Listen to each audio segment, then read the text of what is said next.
주님께서 여러분과 함께 성마태와 전한 거룩한 복음입니다.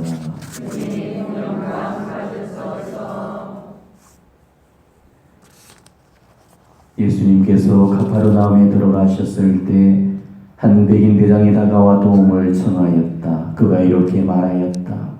주님, 제 종이 중풍으로 집에 들어 누워 있는데 몹시 괴로워하고 있습니다. 예수님께서 내가 가서 그를 고쳐주마 하시자 백인 대장이 대답하였다. 주님, 저는 주님을 제 지붕 아래로 모실 자격이 없습니다. 그저 한 말씀만 해주십시오. 그러면 제 종이 나을 것입니다. 사실 저는 상관 밑에 있는 사람입니다만 제 밑으로도 군사들이 있어 이 사람에게 가라 하면 가고 저 사람에게 오라 하면 옵니다. 또 제 노예대로 이것을 하라 하면 합니다. 이 말을 들으시고 예수님께서는 감탄하시며 당신을 따르는 이들에게 이르셨다. 내가 진실로 너희에게 말한다. 나는 이스라엘의 그 누구에게서도 이런 믿음을 본 일이 없다. 내가 너희에게 말한다. 많은 사람이 동쪽과 서쪽에서 모여와 하늘나라에서 아브라함과 이삭과 야곱과 함께 잔치상에 자리 잡을 것이다. 그러나 하느님 나라의 상속자들은 바깥 어둠 속으로 쫓겨나 거기에서 울며 이를 갈 것이다. 그리고 예수님께서는 백인 대장에게 말씀하셨다. 가거라. 네가 믿은 대로 될 것이다. 바로 그 시간에 종이 나왔다. 예수님께서 베드로의 집으로 가셨을 때 그의 장모가 열병으로 들어 누워있는 것을 보셨다.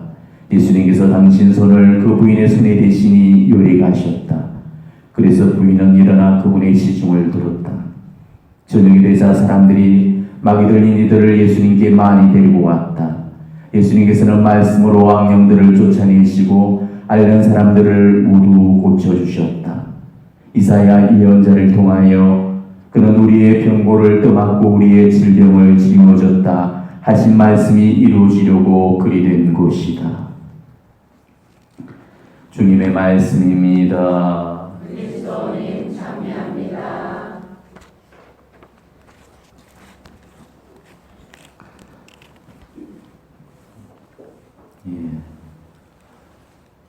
어제는 우리가 성 베드로 그리고 바오로 사도 대축일 전례를 기념했습니다. 사실은 베드로 사도하고 바오로 사도는 우리가 한 날 동시에 기념한다는 것 자체가 굉장히 우리에게 혼돈을 초래합니다. 왜냐하면 적어도 우리가 어떠한 이 성인의 그 축일을 맞아서 그 성인을 담기 위해서 우리가 전례 안에서 기념을 하는 것인데, 사실은 베드로 사도, 바오로 사도는 우리가 담기는 너무나 극과 극의 대조적인 그런 모습이에요. 도대체 베드로 사도를 닮아야 되는 건지 우리가 바오로 사도를 닮아야 되는 건지 그게 헷갈릴 정도로 너무나 틀려요. 자라왔던 그 환경 그리고 출신 배경도 너무 틀리죠. 한 사람은 갈릴라의 아주 무식한 그런 시골 어부였고요. 한쪽은 당대 최고의 엘리트였고 그 당대의 최고의 스승이라고 불렸던 그 가멀리엘 그 사사를 받으면서 그 문화생으로 있었습니다. 그리고 바리사이 중에 바리사이라고 불려줄 정도로 지식과 박학다식한 그런 인물이었습니다. 그러다 또 로마 시민권까지 쥐고 있었던, 그리고 굉장히 또 귀족 집안의 그런 출신이었죠. 그러니까 너무나 대조적인 그런 인물이었고, 비단 그 출신 성분이라든지 그 자라왔던 환경만 그런 것이 아니고 예수님을 영접하고 난 이후의 그 삶도 완전히 대별되는 그런 삶을 사셨죠. 불가에서는 그런 그 수련법이 있어요. 도노돈수라는 말이 있고요, 도노점수라는 그 표현이 있습니다.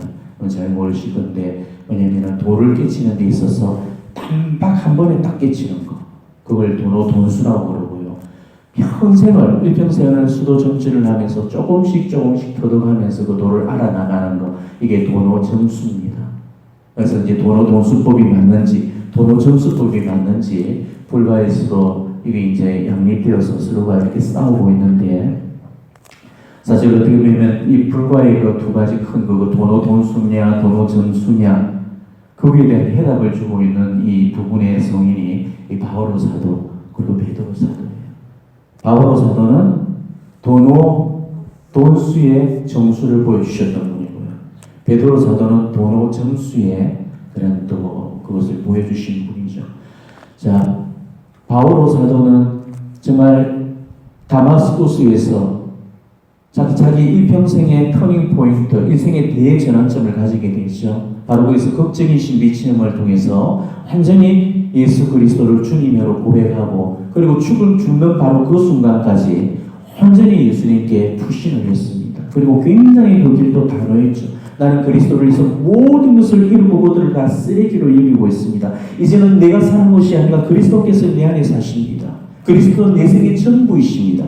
정말 그 말씀처럼 그 강력한 의지를 자기 신앙의 그 삶 안에서 철저하게 살아가시고 그 위에 단 한 번도 적어도 복음서 그리고 성서관 안에서는 흔들리는 그런 모습들을 우리에게 보여주신 적이 없습니다. 그런데 그와는 비견되게 이 베드로 사도는 또 도노 정수의 그런 정수를 우리에게 보여주시죠.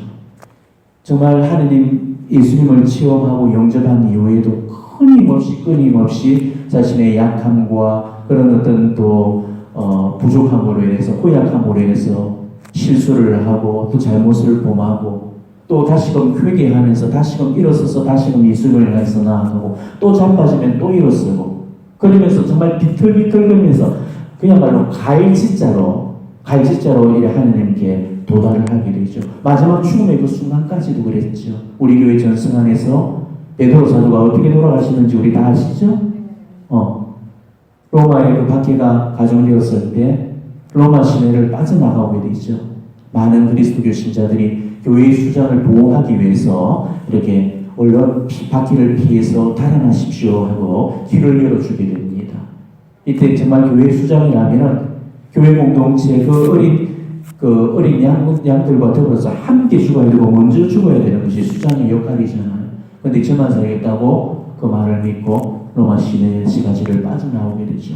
그런 와중에 예수 그리스도를 맞닥뜨리게 됩니다. 예수님은 십자가를 지고 자기가 걸어왔던 반대 방향으로 이렇게 걸어오고 주여 어디로 가시나이까 하고 이제 물었을 때 네가 회피했던 그 십자가를 내가 대신 다시금 지기 위해서 로마 시내로 들어간단다.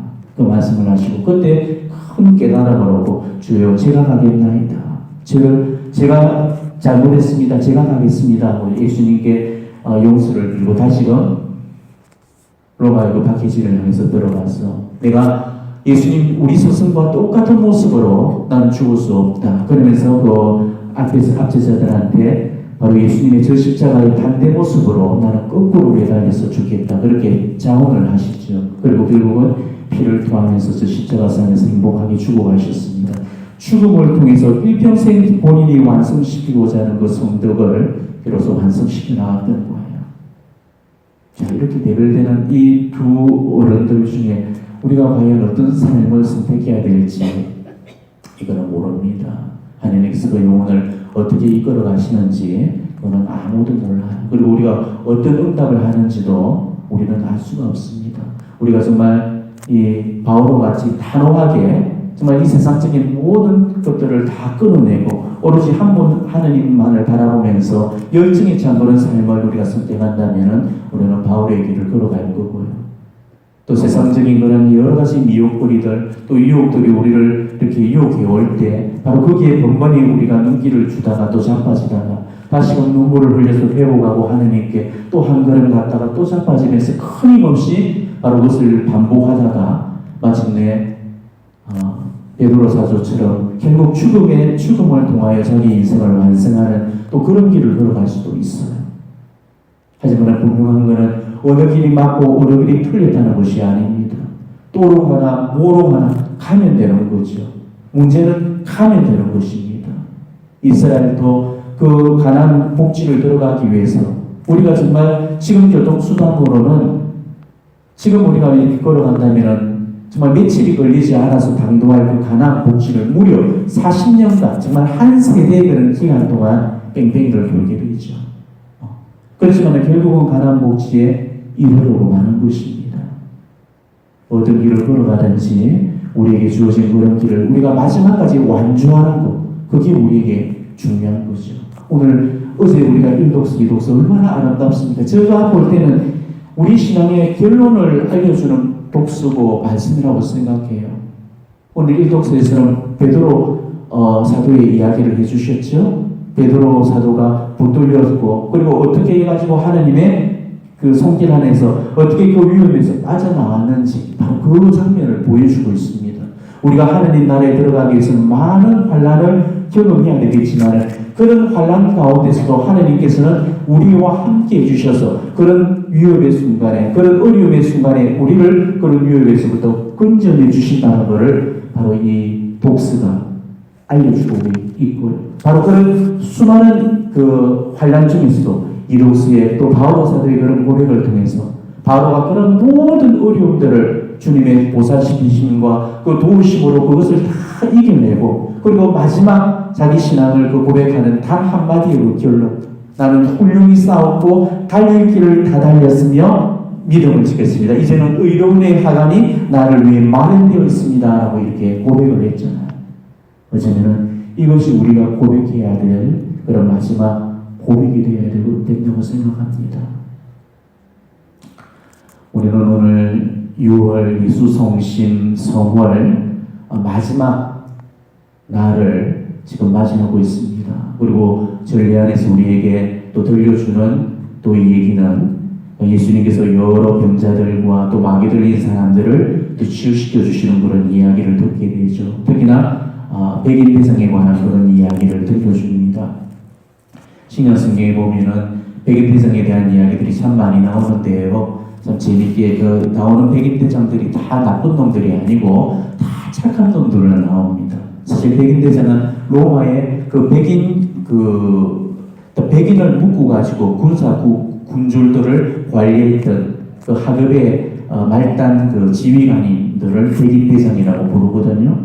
그러니까 그 당시에 로마가 압제자들이었고 그 식민지국이었잖아요. 그러니까 사회가 별로 좋지를 못했습니다. 그리고 항상 폭동이 일어났을 때는 제일 먼저 달려가서 진압을 했던 그런 사람들이 백인 대상이었기 때문에 유대인들하고는 굉장히 정스럽지 못했습니다. 사이가 좋지 못했어. 근데 공교롭게도 이 신약 성경에 나오는 백인 대장들은 다 하나같이 좋은 백인 대장들만 다 나오고 있어. 예수님께서 십자가 체험되실 때 유대 지도자들이 다 예수님을 조롱하고 손가락질을 했을 때 그 십자가 밑에서 그분을 정말 하나님의 아드님이시고 의로우신 분으로 고백했던 그 사람은 또 백인 대장이었죠. 예. 그리고 가이사리아의 그 백인 대장이었던 코르넬리우스 사도행전에 보면 나오죠. 그리스도교 그 복음을 받아들였던 최초의 이방인이었습니다. 그리고 의로운 사람이었고 유다인들의 그런 그 신임을 받고 있고 굉장히 신심이 깊었고 하나님을 신뢰했던, 그래서 베드로를 통해서 고르넬리우스가 세례를 받아들이게 되죠. 그리고 또 백인 대장 율리우스라고 있습니다. 사도 바오로가 로마로 압송될 때 그 후송을 맡았던 그 인물이었죠. 압송 중에 또 이 바오로가 생명의 위협을 받게 되었을 때 지켜줬던 그 사람이 또 이 백인 대장이었고, 이렇게 또 이름이 바뀌지 않은 몇 명의 백인 대장들도 다 나오지만은 아무튼 좋은 이미지의 그런 인물들이었습니다. 이 중에서도 가장 훌륭한 그 인물이 여러 백인 대장 중에서도 가장 훌륭한 백인 대장이 바로 오늘 소개되는 바로 이 백인 대장이라는 것입니다. 이름은 우리가 알 길이 없지만은, 그렇지만은 이름은 모르지만은 이분의 그 신앙의 고백이 아직도 우리 교회 미사 전례 안에서 기념이 되고, 아직도 우리가 이 이름을 알 수 없는 이 백인 대장의 이 믿음을 우리가 한결같이 매번의 미사 안에서 지금 기념을 하고 있다는 것, 이거 얼마나 놀라운 일입니까? 주님, 제 안에 주님을 모시기에 합당치 않사오나 한 말씀만 하소서 내 영혼이 곧 나으리이다. 이 고백이 바로 오늘 백인 대장이 예수님께 드렸던 바로 그 고백의 내용이었죠. 아마 예수님 공생의 동안에 예수님께서 여러 믿음들을 다양하게 다채롭게 만나셨지만, 거기는 작은 믿음들, 또 어설픈 믿음들, 그런 믿음들도 있었지만은 큰 믿음들도 있었죠. 그렇지만은 예수님께서 실제로 공생애 중에서 만나셨던 그 큰 믿음은 그렇게 흔치 않았습니다. 예수님 공생애 동안에 당신이 인정하셨던 큰 믿음은 오로지 두 믿음밖에 없었죠. 바로 오늘 이 백인 대장의 그 믿음과 또 하나는 시로페니키아, 즉 가나안 여인 마귀 들린 딸을 살려내기 위해서 자기는 개 취급을 받아도 좋다면서 하나님께 예수님께 매달렸던 그 여인의 그 믿음, 이 두 믿음만 큰 믿음이라고 예수님께서 칭찬을 하셨습니다. 오늘 예수님께서 이방인을 칭찬하셨다는 이 사실은 유대인들에게는 굉장히 수모고 이거는 충격적인 그런 그게 아닐 수가 없죠. 왜냐하면 유다인들은 이방인들을 상종을 하지를 않았어요. 유다인들하고 이방인들하고 어울리는 그 자체가 부정을 하는 것이고, 그래서 이방인들은 심지어 랍비들이 어떻게 가르치냐면은 하느님께서 지옥을 창조하시고 그 지옥의 지옥불을 타오르도록 만들어 지옥의 불쏘시개 감으로 그렇게 창조를 했다, 이렇게 가르쳤거든요.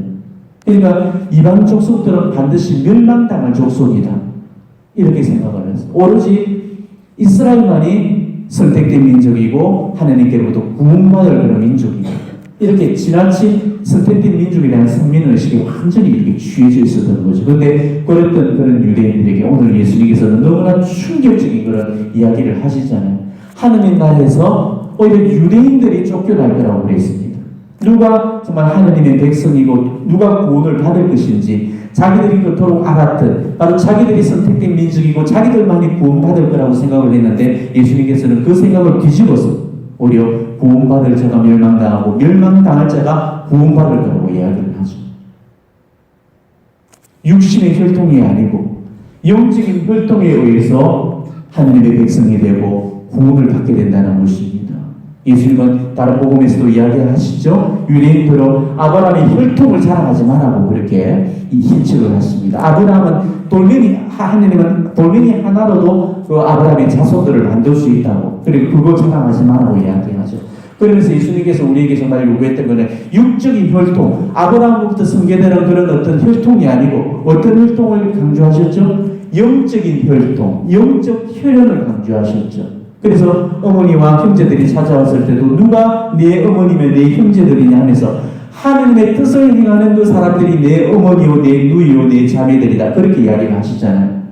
그리고 나한테 주님 한다고 다 하늘나라에 들어가는 것이 아니라고 하시면서 내 아버지의 뜻을 실천하는 사람들만이 바로 하늘나라에 들어간다고 이야기했습니다. 자, 이런 차원에서 우리가 본다면은 예수님 눈에 가장 경건했던 것이라면은 유대인들의 그 누구도 아니고 바로 이방 족속의 한 명이었던 오늘 이 백인 대장의 믿음이었다는 거죠. 이거는 어쩌면 우리한테도 의미하는 바가 큽니다. 우리가 생각할 때 저 바깥에 누군가가 우리보다 신앙도 모르고 하느님도 모르고 그냥 이렇게 살아가는 그런 사람들이 설마 이 사람들이 내보다 더 윤리적으로 도덕적으로 반듯한 삶을 살아갈까라고 싶지만은 실제로 그 사람들이 오히려 하나님께는 훨씬 더 인정받는 믿음이 되어질 수 있다는 거죠. 그 실제적인 예가 되는 것이 메주고리에서 일어났죠. 메주고리에서 어느 한날에 목격증인들이 성모님께 묻습니다. 성모님, 지금 이 메주고리의 땅에 정말 경건하고 가장 신실하고 가장 하느님 마음에 드는 그 영혼이 누구입니까? 라고 물었습니다. 그래서 성모님은 너무나 놀라운 이야기를 하죠. 바로 이웃 마을에 사는 두 무슬림 여성이란다 라고 이야기하십니다. 그 사람들이 정말 하느님 앞에 신실한 믿음의 소유자고 정말 반듯하고 경건한 그런 사람이라고 인정을 해주셨던 거죠. 우리가 하나님을 사랑하는 데 있어서 하나님을 어떻게 사랑해야 되죠? 그렇죠. 우리가 하나님의 뜻을 실천한다는 것은 이거는 하나님의 뜻이 이미 이 성경 말씀을 통해서 다 계시가 되어 있죠. 그죠? 이 성경 말씀에서는 하나님의 뜻이 어떻게 전달되었습니까? 특히 신약에서 하나님의 뜻이 우리에게 온전히 드러나고 완성되었거든. 하나님을 사랑하고 이웃을 사랑하는 것, 이게 하나님의 뜻으로 분명히 예수 그리스도를 통해서 드러났습니다. 근데 하나님을 어떻게 사랑하는가? 마음을 다하고 목숨을 다하고 힘을 다하고 정신을 다하여 주 너희 하나님을 사랑하는 것, 그죠? 그리고 또 이웃을 어떻게 사랑해라고 했습니까? 이웃을 너 자신처럼, 네 몸처럼 그렇게 사랑해라고 그렇게 이야기하셨거든요. 근데 유대인들이 가졌던 착각이 바로 이거였습니다. 유대인들은 하느님께만 사랑하면 된다고 생각을 했죠.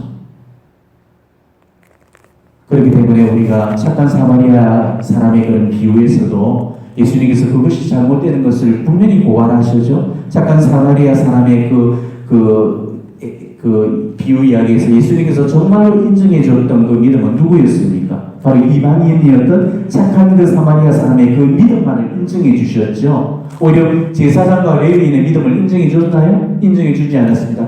그 쓰러져 있는 그 사람들을 피해서 하느님 앞에 제의식을 위해서 올라가던 그들, 오히려 피를 묻히면 부정을 타게 돼서 제의식에 참여하지 못하기 때문에 깨끗한 몸, 정결한 몸을 유지시키기 위해서 그들을 피했다는 그런 것일로, 내가 하느님을 더욱더 섬기고 더욱더 사랑한다는 그런 것일로 이웃을 외면하고 배제시켜버렸던 바로 그네들의 그 사랑을 하느님께서는 오히려 인정해 주지 않았습니다. 하느님께는 너무나도 많이 충실했지만 오히려 이웃에게 불충했던 그들의 믿음은 하나님께로부터 오히려 단죄를 받았죠. 이게 신앙생활이라는 것입니다. 우리가 사는 신앙생활도 적어도 이래야 된다는 거죠. 오늘 예수님께서 정말 이 백인대장의 그런 애청을 들으시고 기적을 베풀었던 이유가 어디에 있었다고 생각합니까? 오로지 당신을 향한 그런 굳건한 믿음을 보시고 기적을 베풀어 주셨다? 아니에요. 인간을 향한 정말 따뜻한 연민과 사랑에 감동을 받으셨기 때문에 그렇습니다. 바로 오늘 이 백인대장은 우리가 정말 닮아야 될 이 복음 속에 있는 착한 사마리아 사람의 그 표본이에요. 예수님께서는 비유로 말씀하셨지만은 그 사람을 현실적으로 우리가 발견한다면은 바로 이 백인대장의 모습이라는 것이죠. 자기 병도 아니고 바로 종의 중풍병을 다스리기 위해서 예수님을 찾아갔습니다. 그 당시에 종이라는 것은 노예였어요. 물건에 지나지 않았습니다. 인격적인 대우를 기대할 수가 없는 그런 입장이죠. 오히려 내가 부려야 될 그런 대상은 섬김의 대상으로 살았죠. 나는 섬김을 받으러 온 것이 아니고 섬기러 왔다 하신 그 예수 그리스도의 그 말씀의 표현을 실제적인 그 삶으로 드러내고 증거했던 인물이 바로 이 백인대장이라는 것입니다. 루카복음, 오늘 이 평행복음을 알려주고 있는 루카복음에 보면 이런 표현이 나오죠. 어떤 백인대장의 노예가 병이 들어 죽게 되었는데 그는 주인에게 소중한 사람이었다. 이렇게 나옵니다. 소중한 사람. 그러면 백인대장이 얼마나 그 종을 사랑했고 인격적으로 이용하고 대접을 해줬는지 우리가 이 사실만 보다 엿볼 수 있겠죠. 종을 위해서 주인이 직접적으로 찾아오는, 이거는 있을 수 없는 파격적인 행동입니다. 바로 그 종을 종으로 보지 않고 종을 그 사랑의 대상으로 봤기 때문에 가능한 일이죠. 또 누가 보면 또 한 가지가 더 나옵니다. 유대인 원로들까지도 예수님을 찾아 나서서 그 백인대장의 침을 들어달라고 발벗고 나서는 대목이 나오죠. 이렇게 합니다. 이들이 예수님께 다가와 이렇게 말하니 강국이 치마였다. 그는 우리 민족을 사랑할 뿐만 아니라 우리에게 회당까지도 지어주었습니다. 원로들이, 유대 원로들이 로마 백인대장의 사정을 탄원하기 위해서 예수님을 찾아왔다. 이거는 있을 수가 없는 일이죠. 서로는 적대감과 그것 때문에 있어서 서로가 상종을 꺼리하고 교제를 막았습니다. 그러니까 어느 정도의 그런 친화력을 가지고 있는 어느 정도의 인품인지 우리는 이 사실만 보더라도 백인대장의 그런 인품을 우리가 엿볼 수가 있어요. 그리고 예수님 앞에서 고개를 숙입니다. 지배국의 관리가 식민지국의 일개 시골 출신의 그런 선생 앞에 고개를 숙이는 그런 겸손함까지 보이게 됩니다. 그러니까 얼마나 이 백인대장이 성숙한 인간 됨됨이를 지니고 있는지를 보셔야 됩니다. 우리가 정말 닮아야 될 모습이 이런 모습이죠. 정말로 기도를 열심히 하는데도 인간관계가 아니오시다 이런 사람들이 우리 중에 얼마나 많은지 몰라요. 정말 인간부터 먼저 해야 되는데 인간은 안 되고 기도부터 먼저 하는 너무 많습니다. 기도 잘하면 뭐 하겠습니까? 우리가 개인관계가 제대로 되지 않는 사람이 기도해본들 그 기도가 과연 하느님께 기쁨이 되어질 수가 있겠어요? 우리 흔히들 그러잖아요. 공부만 잘하면 뭐 인간이 돼야 되지. 기도만 잘하면 뭐 하니까 인간이 돼야 되는 거예요. 사람과의 관계를 우리가 건강하게 맺어내서 산다는 것, 정말 우리가 추구해야 될 정말 1차적인 어떤 그 영성이라는 것은 이 백인대장을 닮는 친교의 영성이에요. 친교. 사람과의 관계를 건강하게 맺어내서 살아간다는 것, 이 친교의 영성 우리가 얼마나 중요한지 잘 보십시오. 여러분, 하느님께 그토록 친절하고 자비롭지만은 이웃들한테는 얼마나 또 까탈스럽게 또 사람들에게 무자비한 경우들이 많습니까? 하느님께서 하느님께로 향했던 여러분의 눈매가 이웃들을 향할 때는 얼마나 매섭습니까? 큰 싸움닭처럼 다투고 싸우고 대치하면서 이기먹으려고만 하죠. 말 한마디 건넬 때도 얼마나 말본세가 더럽습니까? 하느님께 기도할 때 그 여러분의 말품새하고 정말 내 마음에 들지 않고 내키지 않는 사람들에게 내뱉는 그 말품새를 한번 비교해 보십시오. 특히나 내가 상대하는 그런 사람들이 나보다 높은 사람들한테는 우리가 오히려 비굴하리만큼 그 사람들에게 잘 응대를 하지만은 오히려 내보다 훨씬 더 낮은 그런 사람들한테는 우리가 한결마음 같은 그런 마음과 자세로 대해주지를 못하죠. 우리가 더욱더 거만하고 오만하고 정말 강한 그런 모습으로 그 사람들을 하대하는 경우들이 너무나 많습니다. 우리 지금 대한항공 패밀리들의 그 이야기들이 요즘 회자되고 있잖아요. 그게 아름다운 모습인가요? 아니잖아요. 무시하고 갈구고 그 밑에 사람들을 막대하는 그런 어떤 되먹지 못한 그런 품성들. 기도하는 사람이라면 적어도 이런 모습들부터 우리가 깨끗이 다듬어져야 됩니다. 이런 모습들이 다듬어지지 않고 하나님께 기도한다. 첫날 만날 기도에도 헛방인 거예요. 성당에서는 그토록 마음이 좋았던 그런 바울 씨가 자기 직장에서만 가면 못돼 먹은 직장 상사가 돼가지고 동료들과 밑에 사람들을 갈구고 그렇게 하대하는 것. 예수님은 그렇게 이야기하셨죠. 너희는 이래서는 안 된다. 이런 말씀을 하시죠. 모든 민족들의 통치자들이 백성 위에 군림하고 쇠돌을 부리면서 할 때도 그래도 너희는 그래서는 안 된다라고 이야기하죠. 너희 가운데 정말로 높은 사람이 되고자 한다면 너희를 섬기는 사람이 되어야 된다고. 또 너희 가운데서 첫째가 되려는 사람들은 그 사람의 종이, 모든 사람들이 종이 되어야 된다고 했습니다. 우리는 하나님께서 의롭게 인정해 주시는 정말 칭찬받는 그런 믿음 생활을 하셔야 됩니다. 그냥 제 멋에만 기어 제 만족에 도취한 그런 믿음을 살아가서는 안 되는 거예요.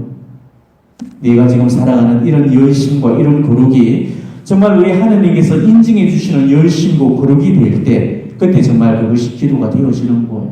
그러면 어떻게 본다면은 정말 우리가 하나님 앞에서는 하루 종일 내가 기도했다고 생각하는데도 하나님 앞에서는 하루 종일 기도를 하지 않은 것일 수도 있는 거예요. 착한 사마리아인의 비유에 나오는 그 제사장과 레위가 그랬죠. 하루 종일 예루살렘 제의에 참여하고 하나님을 위해서 신실하게 내가 기도했다고 했지만은 하나님 눈에는 하나도 그 하루 종일 했던 기도가 아닐 수가 있으시는 거죠. 그렇지만 내가 하나도 오늘 내가 내 스스로 기도하지 않았다고 생각했지만은 하나님 눈에는 하루 종일 기도한 게 되는 거예요. 착한 사마리아 그 사람처럼. 내가 오늘 정말 기도 생활에 몰두를 해야 될 그 시간에 이 사람한테 시간을 다 썼기 때문에 주님 저는 오늘 기도를 못했습니다. 했지만은 우리 하나님께서는 그의 하루를 온전한 그런 기도로서 인정을 해주실 수 있다는 거죠. 그러니까 우리에게 정말 살아야 되는 그 삶은 내가 내 스스로를 만족시키는 그런 삶이 아니고 정말 하나님의 눈에 드는 삶, 예수님께서 인정해 주시는 그 삶, 그 삶을 살아갈 때 그때 비로소 우리의 믿음이 하나님에게 인정받는 믿음이 되어질 수 있고 그 기도가 정말 하나님 대전 앞에 가장 훌륭한 가치를 지닐 수 있다는 것 우리가 다시 한번 생각을 하시면서 오늘 여러분들 이 철의 밤을 보내시면서 지금 다 부시부시하고 좀 부석부석하고 전부 다 얼굴도 부어 있고 눈알도 헐겁고 어떻게 보면 세상적으로 볼 때는 참 아름답지 못한 모습이에요. 하지만 이 모습이 지금 하나님 대전에서는 가장 이 세상 어떤 사람들보다도 가장 아름다운 그런 모습으로 지금 하나님 앞에 쓰고 있다는 것. 그리고 정말 이 모습이 단순히 오늘 여기에서만 끝나는 것이 아니고 이제 이 성당문을 빠져나가는 그 순간 그리고 여러분의 가정에서 여러분이 오늘 하루 동안 만나는 이웃들 안에서 바로 이런 아름다움을 예수님께서 인중해 주시는 이런 아름다움을 이웃들 안에서도 증거할 수 있는 그런 삶을 살아갈 때 그것이 진짜로 예수님 마음에 드는 그런 삶이 되어질 겁니다. 오늘 하루 바로 하나님 마음에 드는 그런 하루가 되시기를 진심으로 축원합니다.